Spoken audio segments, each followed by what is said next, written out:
L'Europe de la culture est à l'honneur en ce moment à Paris depuis le début du mois de mai et jusqu'à la fin de ce mois de juin. Le Théâtre de la Ville, inauguré il y a plus de 160 ans, tient ses chantiers d'Europe. Danse, théâtre et même musique, le continent est montré dans sa diversité artistique à l'heure où ce mot de diversité est parfois remis en cause. On en parle aujourd'hui sur Euradio avec le directeur du Théâtre de la Ville. Bonjour Emmanuel de Marcy-Motta. Bonjour, merci de m'avoir invité. Merci à vous d'être venu dans les studios de radio. Cela fait 16 ans que vous avez lancé ces chantiers d'Europe en 2010. Quelle était l'idée au départ ? Elle était très simple, c'est-à-dire que l'Europe, c'est un chantier. Un chantier, on le voit bien, sur ces 20 dernières années, peut-être une promesse, c'est un espoir. Un espoir lié à l'idée de la paix, certainement, en tout cas en ce qui, moi, m'anime. Et j'ai une sensibilité particulière, certainement, sur ce point, puisque, étant le fils d'une comédienne exilée en France portugaise, donc d'un pays très, très proche, on va dire, de la France, par son histoire, son lien historique, ses migrations, ses exils, qu'ils soient économiques, intellectuels ou artistiques, ces mouvements et ce rapport fraternel quand même entre ces deux peuples très fort qui les lie, mais également le fils d'un Français, Richard de Marcy, qui lui-même est tombé amoureux d'autres cultures, d'autres pays, et très jeune, j'ai eu la chance certainement de voyager, même je dirais en voiture à l'époque, dans beaucoup de pays d'Europe, donc d'avoir le temps de regarder à travers une fenêtre d'automobile. J'étais fils unique, donc dans un temps à l'arrière, vous voyez, d'une banquette automobile, de regarder des paysages, des personnes, des êtres, et d'entendre, découvrir des cultures différentes. Voilà, donc c'est quelque chose qui m'a toujours beaucoup fasciné. Pas seulement l'Europe, la différence, le monde, justement. Donc l'idée, pour essayer de répondre précisément à votre question très large, finalement, est complexe, parce qu'il n'y a jamais une réponse à une question de ce type-là. Pourquoi les chantiers d'Europe au Théâtre de la Ville ? Plusieurs facteurs. Le premier, le Théâtre de la Ville, je parlerai d'abord de l'institution avant de parler de mon désir à moi, a été, pour celles et ceux qui l'ont oublié ou qui ne le savent pas, le Théâtre des Nations, après la Seconde Guerre mondiale, a été le premier grand festival international de théâtre qui s'appelait le Festival international de la Ville de Paris. En 1954, c'est là où Bertolt Brecht, après la guerre, est venu présenter Mère Courage et puis d'autres pièces vraiment très importantes de son répertoire, avec la troupe en langue allemande. Il n'y avait pas de surtitrage à l'époque, donc il faut vraiment imaginer ce que cela veut dire, d'une salle pleine de gens qui écoutent la langue allemande à Paris, après l'occupation. Et puis c'est là où les troupes venant d'Israël, du Maghreb, d'Égypte, du monde entier, du No, du Bunraku, le Kabuki, d'Asie aussi, vont être présentes. Donc c'est une idée d'un théâtre pour la paix, c'est-à-dire le théâtre comme lieu profond, on en reparlera peut-être, qui est un art extrêmement ancien, qui appartient à notre humanité sur la planète, à travers plein de formes différentes. Je redirai peut-être un mot tout à l'heure, mais pour rester sur votre question, finalement, une maison qui a cette grande histoire, ce qui a amené le festival de Nancy, Jack Lang qui a créé ce grand festival à Nancy international étudiant, où on a retrouvé des Allemands, Pina Bausch, mais aussi des Hongrois, des Polonais, Tadeusz Kantor, Grotowski, donc des grands noms de la recherche et de l'invention à des grandes périodes des tremblements aussi de l'Europe, qui a traversé la guerre d'Algérie, la décolonisation pour les Portugais, 75, donc c'est récent. Un continent finalement dont on pense que c'est un continent de paix, mais qui est celui qui produit des guerres aussi, des guerres mondiales au XXe siècle, et où la plupart des pays étaient des dictatures jusqu'aux années 70, que beaucoup d'Européens semblent avoir oublié. Donc, en deux mots, s'il y en avait deux ou trois, peut-être un devoir de mémoire, de compréhension de l'histoire, de transmission. Et ce qui s'est passé à ce moment-là, c'est que il y a une crise des banques en Europe, en 2008, très grave, qui amène vraiment une contraction économique et des plans de rigueur et d'austérité, comme on dit, pour le Portugal, la Grèce, l'Italie, l'Espagne, en particulier pour ce qu'on a appelé l'Europe du Sud, et des pays du Nord qui ont dit les pigs. À ce moment-là, c'est des moments durs. Et donc il y avait l'idée de mettre en avant la culture de ces pays-là, justement, dont vous parlez, Espagne, Portugal, Grèce. Oui, de rendre absolument possible la présence et la circulation de jeunes artistes au début, c'était un peu l'idée, d'écrivains, puisqu'on travaille avec l'Italie, avec le projet, avec les ambassades d'ailleurs à ce moment-là, aussi de soutenir, de demander à chacun de ces pays aussi de soutenir financièrement.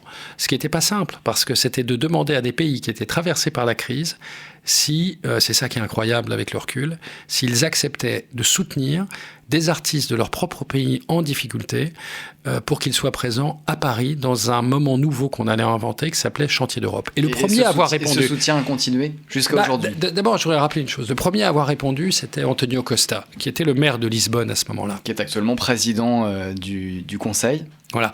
Et il était maire de Lisbonne, et donc Lisbonne était frappée, le Portugal, par cette crise. La droite au pouvoir venait de supprimer le ministère de la Culture. Pour des raisons donc économiques, et il n'y avait plus qu'un secrétaire d'État à la culture. Et Antonio Costa était maire de Lisbonne à ce moment-là.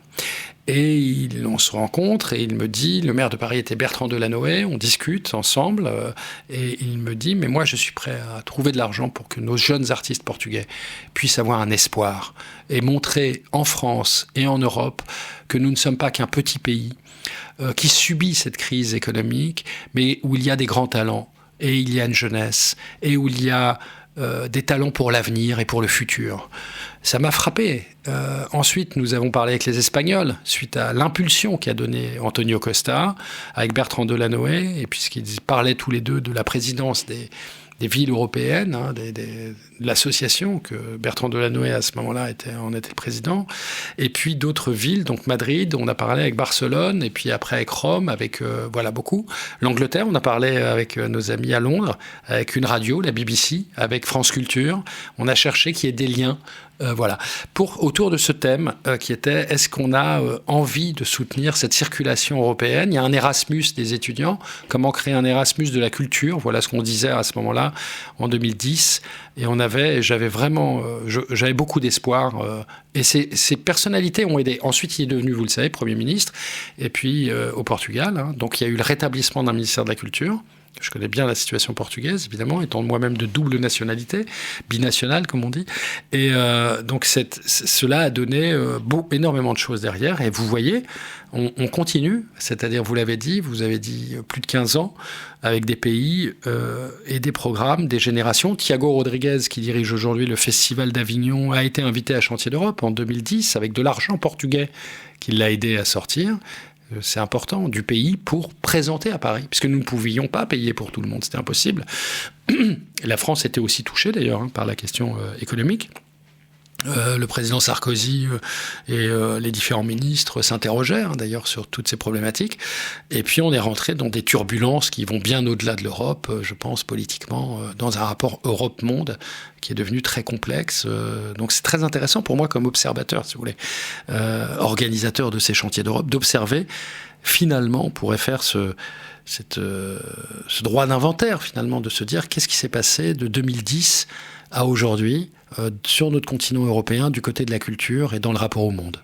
La culture européenne est à l'honneur aujourd'hui sur Euradio. On parle des chantiers d'Europe au Théâtre de la Ville avec son directeur Emmanuel de Marcy-Motta. Alors vous avez un fil rouge cette année pour cette édition 2026 des chantiers de l'Europe, c'est prendre soin. C'est d'ailleurs le nom du spectacle du metteur en scène britannique Alexander Zeldin que vous avez programmé cette année. Quel sens vous mettez derrière ce terme prendre soin et en quoi il résonne avec le message que vous portez aux chantiers d'Europe? C'est tout, c'est cette idée finalement à l'origine du projet qui est comment prendre soin d'une Europe artistique, culturelle, de circulation. Ça veut dire quoi une Europe culturelle? C'est quoi une Europe de la culture finalement? Chacun devrait chercher sa définition. Pour moi, il s'agit de culture, donc de transmission. Notre culture, c'est ce qu'on nous a transmis. On apprend une langue, on apprend des codes, on apprend qu'ils soient vestimentaires, qu'ils soient culinaires.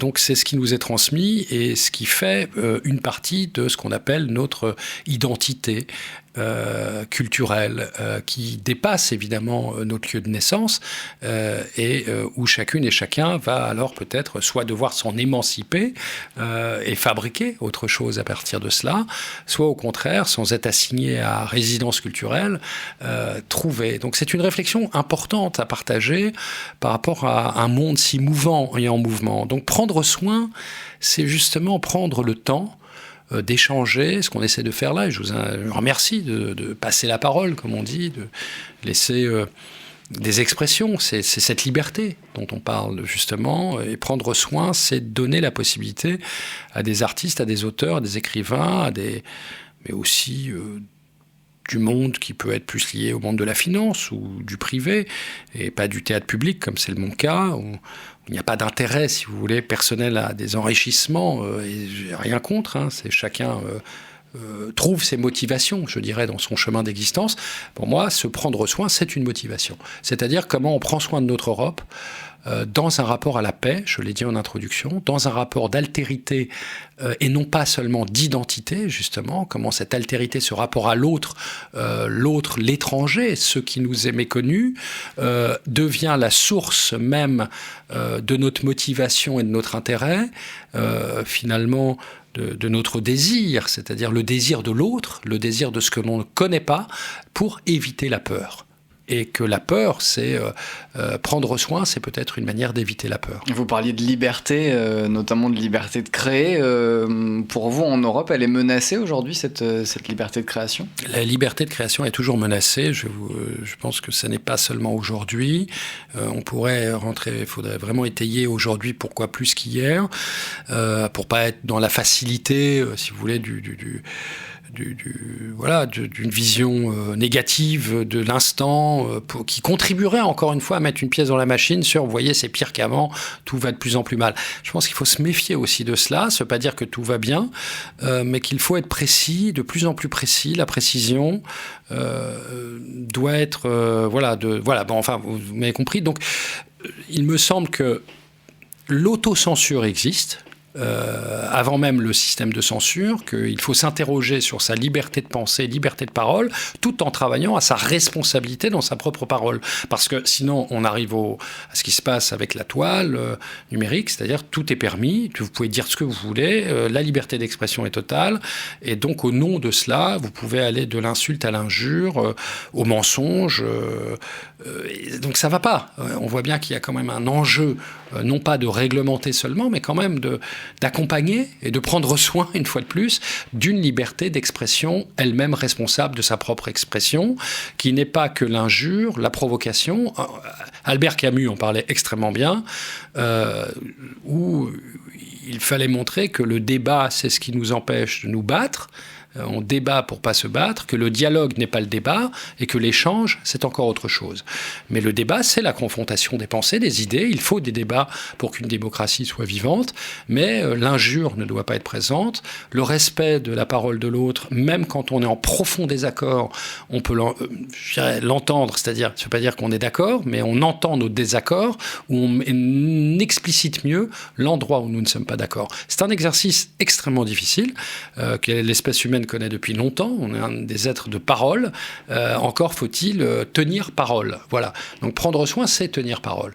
Et l'Europe est un lieu où nous devons tenir parole face à des avancées du monde qui sont extrêmement violentes, beaucoup plus quelquefois que pour nous ici en France, ou dans un espace quand même de grande démocratie comme la France, comme le Portugal, qu'on a cité, l'Espagne, la Grèce, la Hollande. Enfin bon, on a des démocraties qui fonctionnent, et des jeunes démocraties. Même si on voit dans ces pays, vous parlez du Portugal y compris, une progression de l'extrême droite qui parfois, et on le voit actuellement en France, qui a un regard un peu particulier sur la culture. En quoi ça vous interroge ?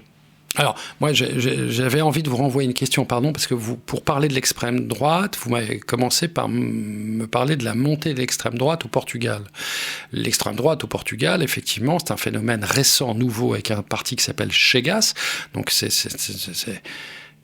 j'y reviendrai. Mais ma question alors est, mais pourquoi n'avez-vous pas commencé par la France, dont les sondages donneraient l'extrême droite peut-être même victorieuse au deuxième tour, ce qui est quand même un peu plus en avant que ce qui se passe au Portugal. Le Portugal a une extrême droite qui reste très contenue, pourquoi parler du pire ailleurs et ne pas réussir à le traiter ici? Et en France, ça vous inquiète, cette montée de l'extrême droite, en tant que directeur de théâtre? C'est pas en tant que directeur de théâtre, j'ai pas peur pour ma place, ce n'est pas le sujet, c'est trop grave comme sujet. C'est-à-dire que l'extrême droite, il faut savoir de quoi parle-t-on, justement, puisque à partir du moment où elle cherche cette extrême droite avec des idées qui viennent et qui sont théorisées par du 19e siècle en passant par Maurras, par d'autres, où il y a des théories d'une pensée, une théorisation. C'est pas juste un mouvement de ras-le-bol, ça c'est trop facile, ça c'est l'écume qu'on aperçoit.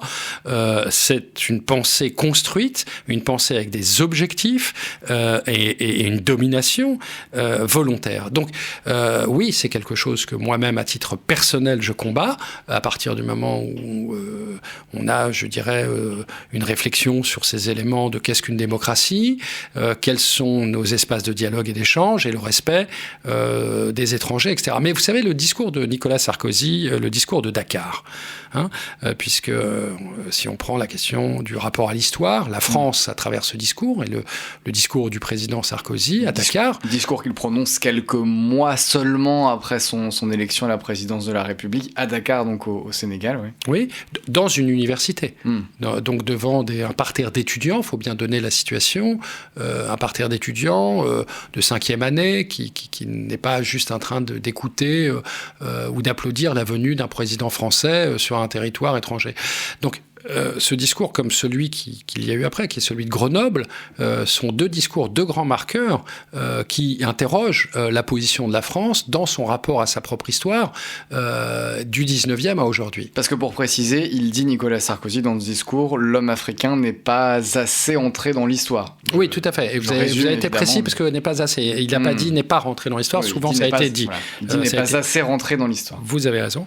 Et donc c'est toute l'ambiguïté de ces discours, parce qu'on pourrait tenter d'en faire une lecture positive, qui est de dire, voyez, c'est pour promouvoir l'avenir du continent africain, casser le rapport France-Afrique qui avait été promu par des présidents de droite après De Gaulle dans ce pays, mais qui reste finalement dans cette vision qu'on pourrait appeler post-coloniale, bon, mais tout ça c'est des mots un peu généralistes, mais qui est tout simplement l'idée de l'aide de la France sur d'autres pays qui sont des pays plus petits. Vous savez, en tant que Portugais, je connais bien cet rapport de la France aux autres pays, qui est quand même l'idée liberté, égalité, fraternité, qui protégerait ce propre pays du pire, alors que le pire est ailleurs. Bien, la France a bénéficié, finalement, je le dis un peu de manière provocante, si on regarde l'espace européen au XXe siècle, beaucoup de pays qui l'entouraient étaient des dictatures.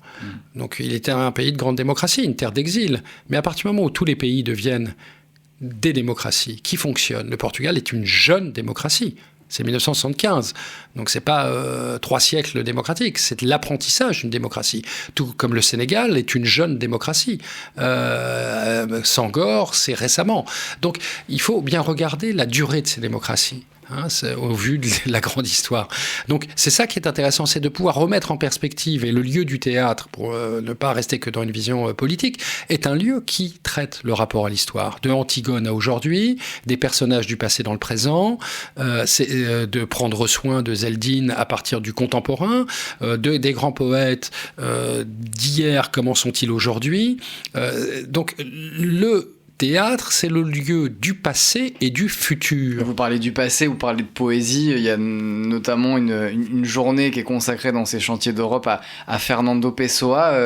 Quelle place il a finalement dans la culture européenne et même dans l'histoire européenne, selon vous? Elle est tardive, puisque si on revient donc dans l'espace des frontières en Europe, le Portugal sous Salazar, les frontières sont très fermées. Salazar, le dictateur, donc la plus longue dictature du continent européen, empêche la circulation de la pensée, des ouvrages et des traductions. Vous remarquerez que la Pléiade en France traduit très tardivement Pessoa dans son histoire. C'est pas une critique à la Pléiade, c'est une réalité de la relation avec le Portugal et du XXe siècle. Vous prenez Gil Vicente, pour le dire en français, ceux qui s'intéressent, Gil Vicente, qui est un des grands auteurs du XVIe siècle portugais, si vous voulez, contemporains, on va dire quasiment de Shakespeare ou Camões, le grand poète, ça n'est pas traduit dans la Pléiade. Donc vous avez un retard qui est pris, qui est historique, et vous vous souviendrez que le Portugal, l'image culturelle, vous allez me dire que non, mais c'est ce qu'on a appelé le pays de Linda de Souza, du fado, des petits métiers, etc., etc. Donc est-ce qu'un Français sérieux qui s'intéresse aux questions de culture peut me citer 3 auteurs, je ne vais pas vous mettre au défi aujourd'hui, non pas Pessoa, mais de théâtre, 3 auteurs de théâtre portugais.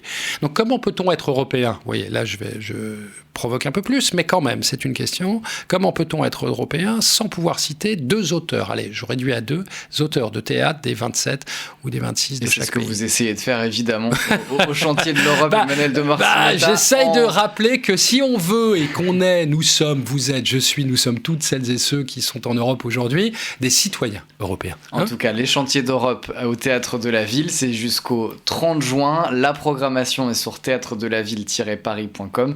Merci beaucoup Emmanuel de Marcy-Motta, directeur du Théâtre de la Ville, d'être venu nous parler de ces chantiers d'Europe sur Euradio.